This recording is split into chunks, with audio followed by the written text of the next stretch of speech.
Hello friends, welcome.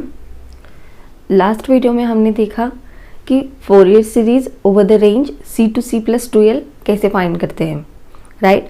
अब इस video में हम देखेंगे how to find Fourier series over the range -l to l।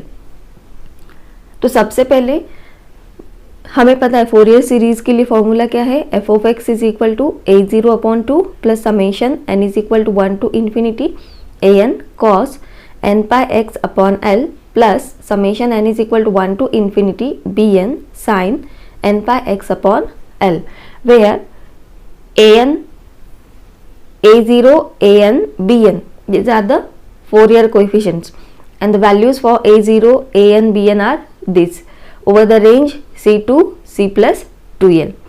But here we have to find Fourier series over the range -l to l. So we can't use this formula now.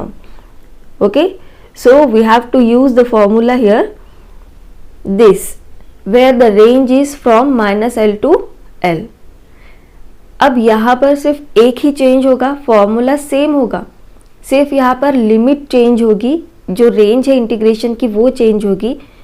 ये formula हम किस range के लिए use करते थे, जहाँ पर range थी c टू c+2l, यानी कि 0 to 2 पाई और 0 to 2l, जहाँ पर ऑलवेज हमारा c क्या था, 0, राइट।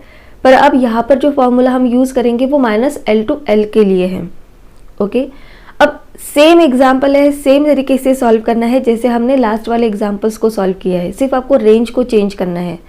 अब यहाँ पर ये जो रेंज है, इसके लिए इंटीग्रेशन की, डेफिनाइट इंटीग्रेशन की एक प्रॉपर्टी है जो हम अप्लाई कर सकते हैं।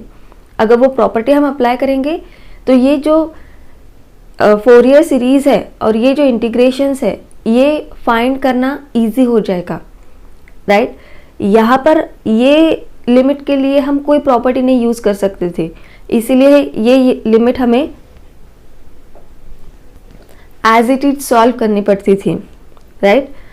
अब यहाँ पर प्रॉपर्टी क्या है देखते हैं इंटीग्रेशन की, that is if suppose we are having an integration for -a to a, okay, then we can write twice of 0 to a f of x dx।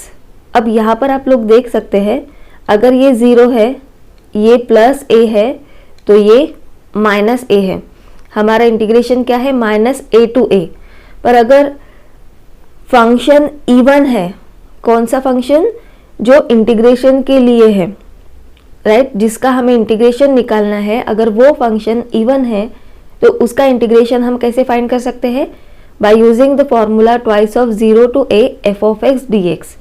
ये कंप्लीट रेंज यूज़ करने की ज़रूरत नहीं है, -a to a की range को use करने की ज़रूरत नहीं है, 0 to a से अगर रेंज को यूज़ करेंगे तो भी ये इंटीग्रेशन की वैल्यू सेम होगी। ओके, और दूसरा, अगर ये फंक्शन ऑड है तो उसका इंटीग्रेशन क्या होगा, डायरेक्टली 0, यानी कि ये इंटीग्रेशन सॉल्व करने की भी ज़रूरत नहीं है।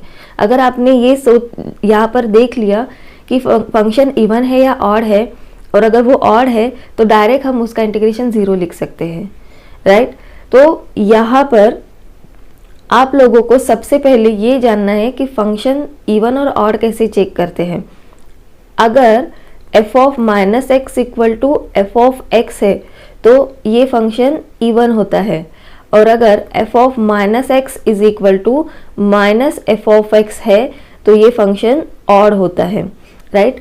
अब एक एग्जांपल हम सॉल्व करके देखते हैं। Suppose we have an integration -1 to 1 x dx, right. अब x ये ऑड फंक्शन है, right, we all no.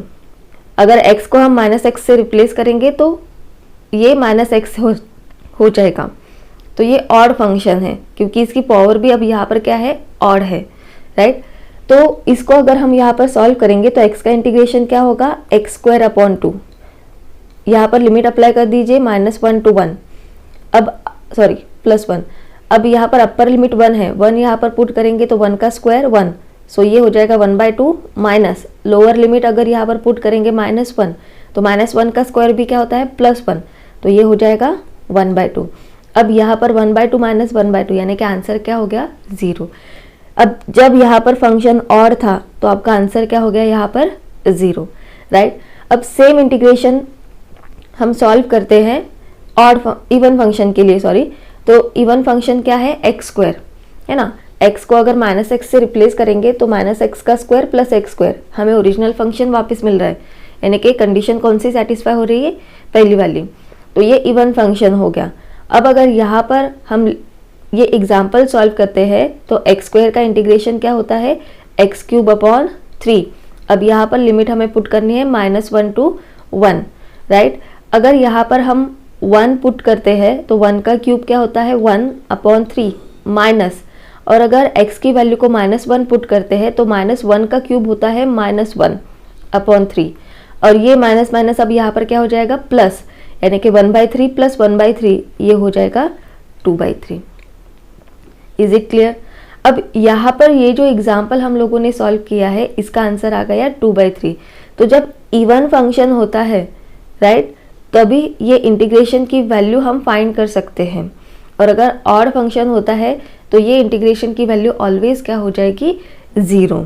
Okay. अब ये जो इवन फंक्शन का इंटीग्रेशन था ये मैंने -1 to 1 कंप्लीट रेंज के लिए सॉल्व किया है, पर अब अगर ये इवन फंक्शन है तो मैं ये फॉर्मूला यूज़ कर सकती हूँ। तो ये फॉर्मूला यूज़ करके ये सेम इंटीग्रेशन सॉल्व करते हैं। सो देखिए यहाँ पर इंटीग्रेशन है -1 to 1 x² dx, राइट। तो इवन है फंक्शन तो इसीलिए फॉर्मूला हम यूज़ कर सकते हैं। तो ये हो जाएगा 2 of 0 to 1 x² dx। अब यहाँ पर इंटीग्रेशन सॉल्व करते हैं। 2 of x² का इंटीग्रेशन x³ 0 to 1। अब यहाँ पर लिमिट्स पुट करेंगे। 1 अगर यहाँ पुट करते हैं तो ये हो जाएगा 2 × 1/3 माइनस 0 अगर पुट करेंगे तो लोअर लिमिट 0 हो जाएगी। तो आप यहाँ पर देख सकते हैं आंसर क्या हो गया, 2/3, यानी कि ये और ये आंसर क्या है, सेम है, राइट। तो इसका मतलब अब अगर हम यहाँ पर ये जो फोरियर कोएफिशिएंट्स हैं इनके जो फंक्शंस है ये इवन है या ऑड है, ये अगर हम चेक कर ले तो हमें ये सारे कोएफिशिएंट्स फाइंड करने की ज़रूरत नहीं है। जिस कोएफिशिएंट के लिए फंक्शन ऑड हो जाएगा, complete function of integration odd हो जाएगा, वो फोरियर कोएफिशिएंट 0 हो जाएगा, तो उसे सॉल्व करने की ज़रूरत नहीं पड़ेगी, राइट। तो यहाँ पर हम देखते हैं कंडीशंस। सबसे पहले हम देखेंगे इवन फंक्शन की कंडीशन। तो इवन फंक्शन के लिए कंडीशन क्या होगी, f(-x) = f(x) होगा, राइट। तो अब यहाँ पर सपोज हमने a0 को फाइंड करने की कोशिश की, तो हमने क्या बोला है कि f(x) इवन है। तो जब यहाँ पर इंटीग्रेशन का फंक्शन इवन होगा तो इंटीग्रेशन की वैल्यू क्या होगी, 2 of 0 to a f(x) dx। सो यहाँ पर आप देख सकते हैं हमने अब कंसीडर किया let f(x) is even function, और इवन फंक्शन के लिए a0 की वैल्यू क्या हो गई, 2 divided by l 0 to l f(x) dx। क्योंकि यहाँ पर हमने कंसीडर किया है कि फंक्शन इवन है, फंक्शन की वैल्यू दी नहीं है, पर हम जो कंडीशंस चेक करेंगे वो दोनों के लिए करेंगे, इवन के लिए भी और ऑड के लिए भी। तो सबसे पहले हम यहाँ पर चेक कर रहे हैं अगर फंक्शन इवन होगा तो, राइट। अब यहाँ पर हम फाइंड करते हैं ये an। अब an की वैल्यू क्या है, 1/l - l to l f(x) cos nπx upon l dx। अब फंक्शन जो है f(x) ये तो इवन फंक्शन है, राइट। और cos क्या होता है, cos ऑलवेज इवन फंक्शन होता है। थीटा में क्या वैल्यू है इससे कोई फर्क नहीं पड़ने वाला, cos ऑलवेज इवन होता है क्योंकि cos ऑफ -θ cos θ होता है। तो ये फंक्शन इवन है और ये भी फंक्शन इवन है, राइट। जैसे कि x² × x², ये दोनों फंक्शंस का यहाँ पर प्रोडक्ट है, राइट। तो x² × x² क्या हो जाएगा, x⁴, यानी कि इवन इंटू इवन, ये क्या हो गया फिर से इवन फंक्शन। तो इसका मतलब ये जो कंप्लीट फंक्शन है इंटीग्रेशन का ये भी इवन है। तो an की वैल्यू क्या हो जाएगी, 2/l 0 to l f(x) cos nπx upon l dx। सो यहाँ पर अब आप देख सकते हैं a0 2/l 0 to l f(x) dx, an 2/l 0 to l f(x) cos nπx upon l dx। अब हम यहाँ पर चेक करेंगे बी एन के लिए। तो बी एन की वैल्यू क्या है, 1/l minus L to L F of X sine N by x upon L D X. पर एफ ऑफ एक्स यहाँ पर इवन है और साइन ये क्या होता है, ऑड फंक्शन होता है, क्योंकि साइन ऑफ माइनस थीटा क्या होता है, माइनस साइन थीटा। यानी कि अगर हम even function into odd function इसका प्रोडक्ट सॉल्व करें तो ये क्या हो जाएगा, ऑड। तो इसीलिए अब ये जो कंप्लीट फंक्शन है इंटीग्रेशन का ये ऑड हो गया, यानी कि यहाँ पर बी एन की वैल्यू क्या हो जाएगी, 0। ऑड फंक्शन के लिए integration minus L to L क्या हो जाएगा, 0। तो यहाँ पर अब आप देख सकते हैं फंक्शन जब इवन था तो a0 की वैल्यू ये थी और an की वैल्यू ये है और bn क्या हो गया, 0, राइट। पर हमारी जो फोरियर सीरीज है उसमें f ऑफ x की वैल्यू क्या है, a0/2 plus summation n is equal to 1 to infinity an cos n by X by L plus summation n is equal to 1 to infinity bn sin n by X by L.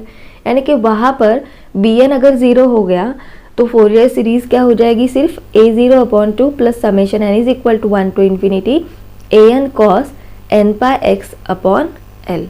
So ये हो जाएगी even function के लिए series.